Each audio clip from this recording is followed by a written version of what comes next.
This morning, I am at the Stern Family Rehabilitation Center, which is part of the North Shore LIJ healthcare system, soon to be Northwell Health. And the center is hosting a training program for the not-for-profit association called ShareTheCare.org. Share the Care is a unique organization which really has a model that is helping family caregivers be empowered to keep their loved ones at home in the community and avoid any type of readmissions that truly are somewhat fueled by panic, lack of knowledge, lack of support, or exhaustion. So you can imagine how important, the model that Share the Care has offers family caregivers and professional caregivers as an adjunct to discharge planning and patient education. So we are having this training program here at the Stern Family Rehab Center, hosted by the founder and president of ShareTheCare.org, Sheila Warnick, and I will be interviewing her later on in this vlog.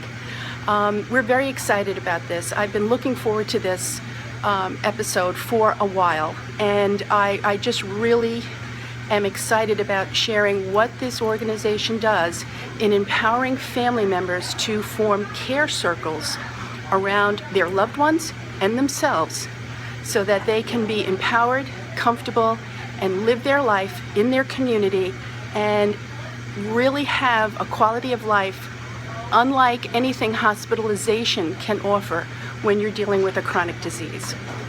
So I have the honor this morning of welcoming Sheila Warnick, who is the founder and president of ShareTheCare.org, and I'm also with Gerard Kaiser, who is the executive director of the Stern Family Care Center and also over all of these subacute care sites for North Shore LIJ healthcare system, soon to be Northwell Health. So Gerard, first I want to congratulate you because this was such a visionary enterprise on your part. Share the Care doesn't get invited often to speak to direct, care providers, especially those involved in discharge planning. And I know New York State is very much involved in a DISRIP initiative.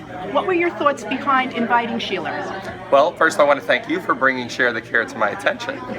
Certainly I think it's a wonderful program, and I think it not only gets to what DISRIP is looking for, but also just gets into how do we look through the entire continuum of care for our patients who are being discharged.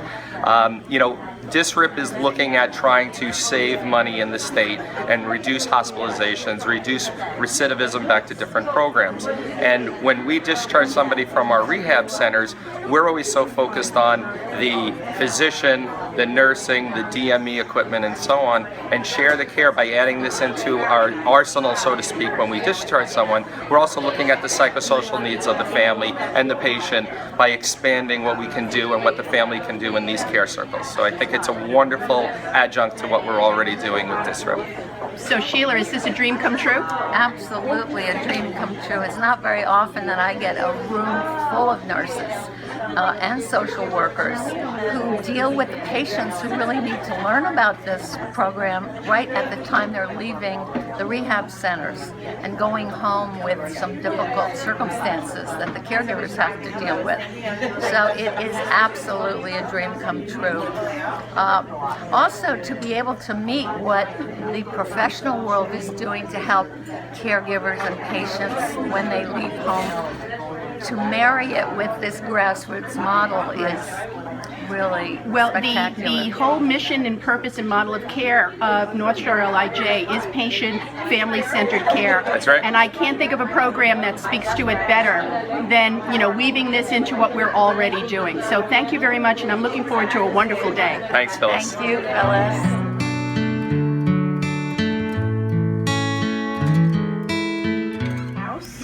And see if he could get it rented. We'll leave the furniture there for the next occupant. And we were going to push getting power of attorney, healthcare process, living wills. We're going to leave the furniture there. What about if Mary wanted something from her house? Well, we would ask Mary what she wanted. Yeah. Again, the point is, I think we were rushing right ahead to fixing because it's what we're probably used to doing in a lot of these situations. So point well taken. Right. So, right. And it's all going to take time. Any other? And I'm taking the door over.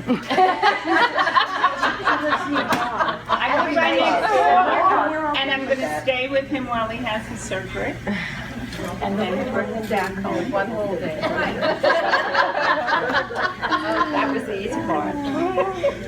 I was going to get in touch with Katie's school and seeing if there was any school personnel that could help as far as getting her tutoring sessions, and also maybe some therapy. I offered to do some therapy as well as a social worker, just to, just to see how she's doing, because she needs a lot of support and a lot of, Are you going to do anything for her birthday?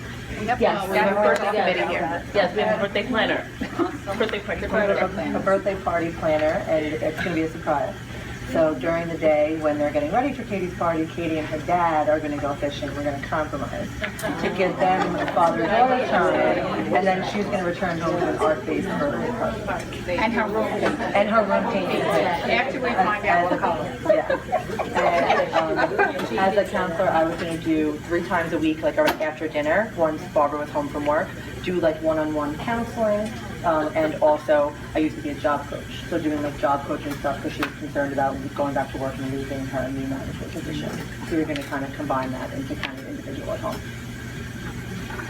And how is it working together?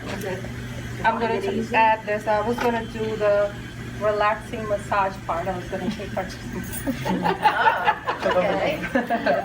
And working with the divorce group here with social worker, home care was good to know their perspective.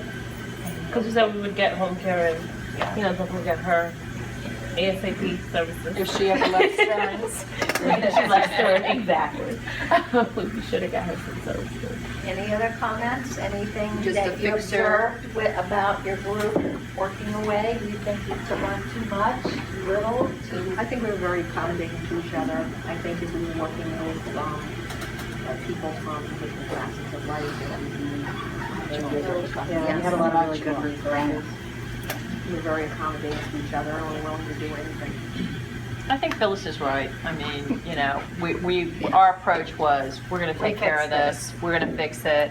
I think the finite time is something we all forgot about. So, we were going to fix it in a week because we knew it was only a week and we could walk away after a week. Well, no, you couldn't really. But I know, but I don't think we realize Okay, the impact, and I think that that's an important, along with Phyllis's input Yes. about we're used to fixing things that are presented to us. No, I'm glad she walked in Yeah. just at this time to tell you that, because that's really key. And I think it's important to remember to step back and let someone else step up to the plate sometimes.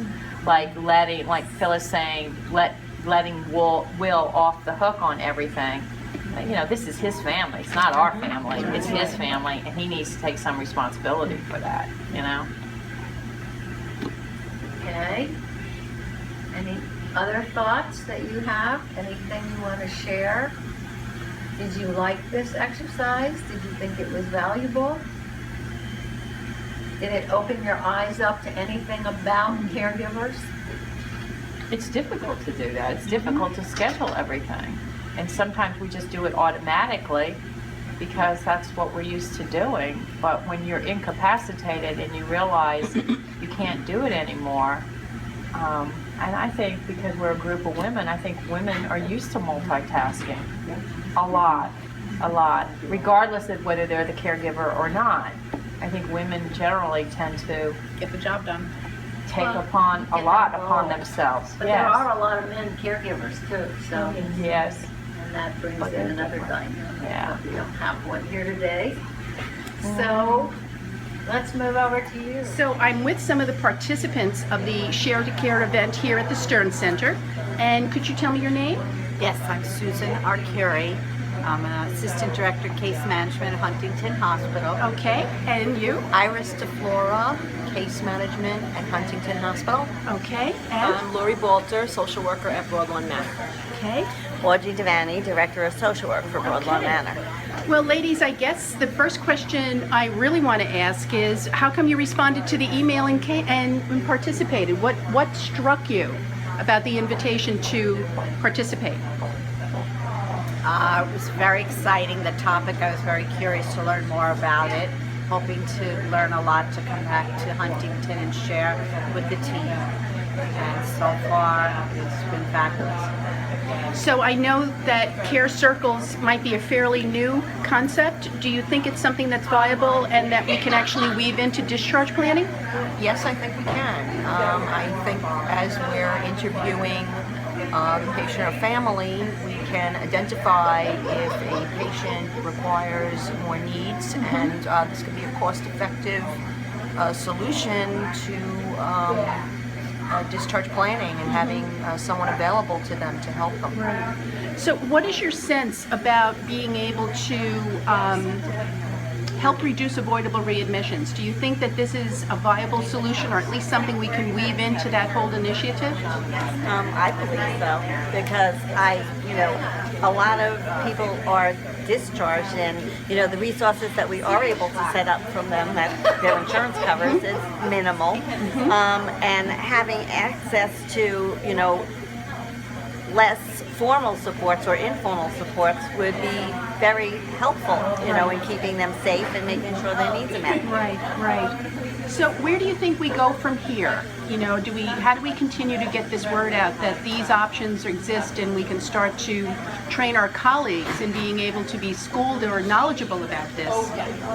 I think you said it right there. We start with our colleagues first, get them excited about the ideas, share with them what we've learned here today, and then baby steps like anything else, and introduce it to the families slowly. Right.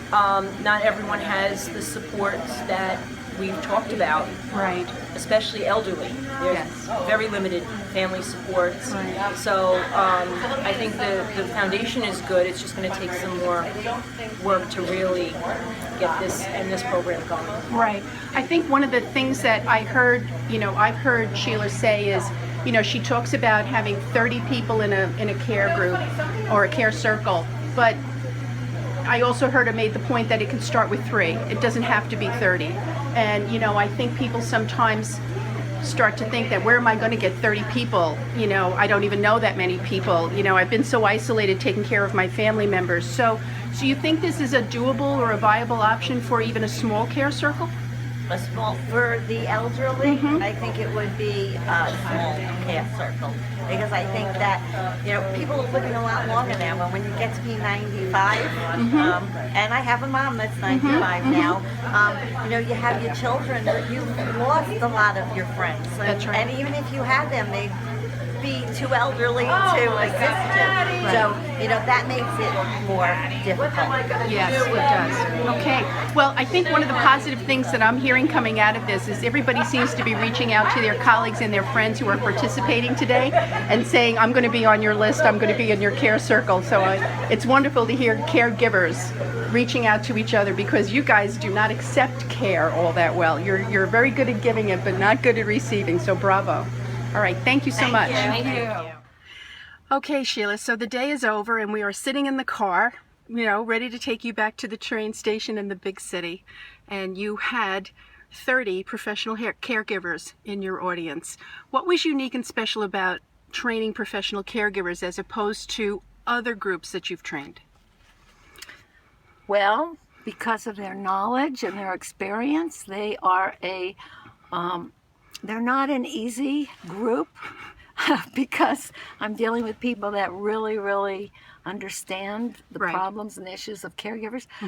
But they were so incredibly receptive. I think I could feel that their desire to help their patients and families was so strong. They were so accepting of the Share the Care model. It seemed to them to be a wonderful way to help people. Right.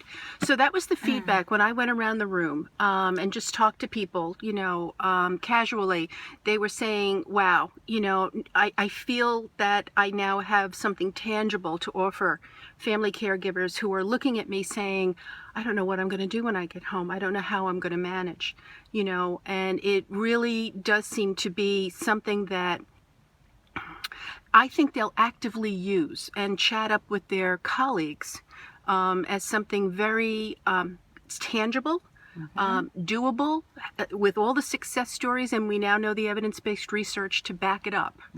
All right, so did your wishes come true for today? I know you had goals about what you wanted, you know? Absolutely. It came out, it was better than I could have dreamed because of the comments I got all day. I mean, people were very personally moved because, you know, I come from a place of having lived this, so it's real, and they picked up on that, and they really got it. But they were very enthusiastic about spreading the word to their particular institutions. That's as right. well, so. And we did have somebody from pastoral care, so I think that person's going right back to their church group and is going to start chatting it up. And I do want to share with you that the one participant that we had that is the family caregiver for a husband with MS who's wheelchair bound, she said that she had no idea that she was even really entitled to ask for help, which is what we bump up against all the time. Right? So now she not only felt entitled to ask for help, and it was okay to ask for help, but now she's got the tools to be able to really,